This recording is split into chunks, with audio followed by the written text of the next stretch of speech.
Aloha kako. So we're here on our beautiful ili aina of Kūkanono, sitting here on the slopes of an aina that we call Makalani. Just out of view of our beautiful ulupoheo in the distance. I want you to imagine, look across here. Imagine that the flat expanse of aina that you see between us and those hills in the distance, imagine it's all water. It was once the second largest fish pond in all of Hawaii, known as Kawainui, a masterpiece of Hawaiian aquaculture. Can you see it? Can you see the water?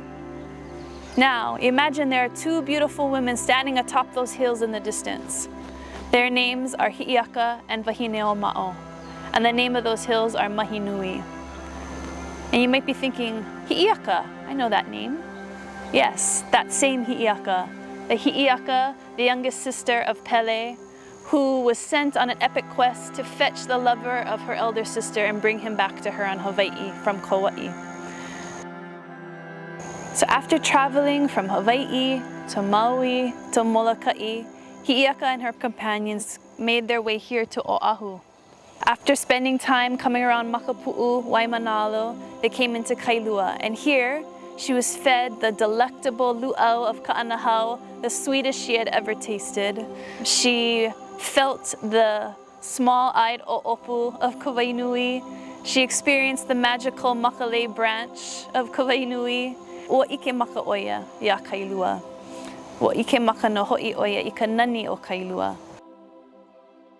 She fell in love with our place, but the kuleana to her sister urged her to continue on her journey. So after leaving Ka'anahau, she traveled up to those hills of Mahinui and stood atop, looking back here at Kailua. From that vantage point between Kane'ohe and Kailua, you can see all of our ahupua'a of Kailua. She looked back, and in that moment, wahine o ma'o noticed two other women sunning themselves along the edge of the water. They were wearing lei lima, stringing more lei. Their skin seemed to glow the same golden color as the blossoms. Wahine o ma'o saw these women and looked down and asked Hiiaka, "Do you see those women? Let's go say hi to them." And Hiiaka said, "Don't be silly, those aren't women. Those are mo'o wahine." Wahine o ma'o looked again, and she looked back, she said, "They look like women to me." And of course, wahine o ma'o is normally fooled by appearances. She can only normally see what is right in front of her. And to her, they looked like women. But to Hiiaka, she is not normally fooled by appearances. So instead, she said, "Okay, I'll tell you what, I'll chant this chant, and if they stay women, then you were right. But if they slip into the water, then they are the mo'o of Kailua." So again, imagine this is all water, and those two women are above, looking out in our direction, and Hiiaka offered this chant. O Kailua I ke oho ka malanai moe ka lau ke uki. I pu'iwa I ka leo ka manula e kuhi ana o he wahine. A olela o hawahine ma no ke ialai na wahine o Kailua I kalai.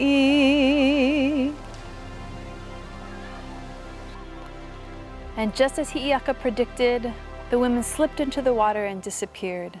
And it was in that moment that Hiiaka was able to teach wahine o ma'o and all of us generations later that those women were in fact the mo'o guardians of Kailua's two fish ponds, Kawainui and Ka'elepulu.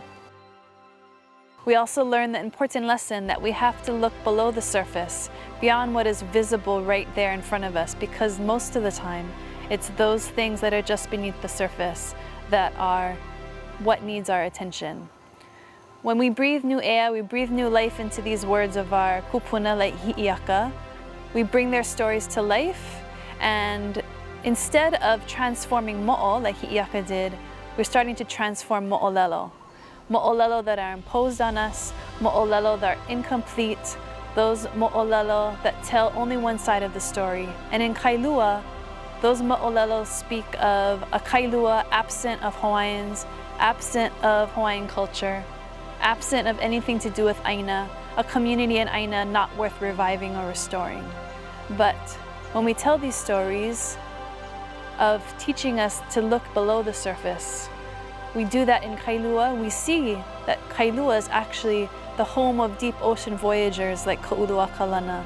It is the home of the biggest heiau on all of Oahu. It is the home of the second largest fish pond on the largest remaining wetland in Hawaii, Kauai Nui.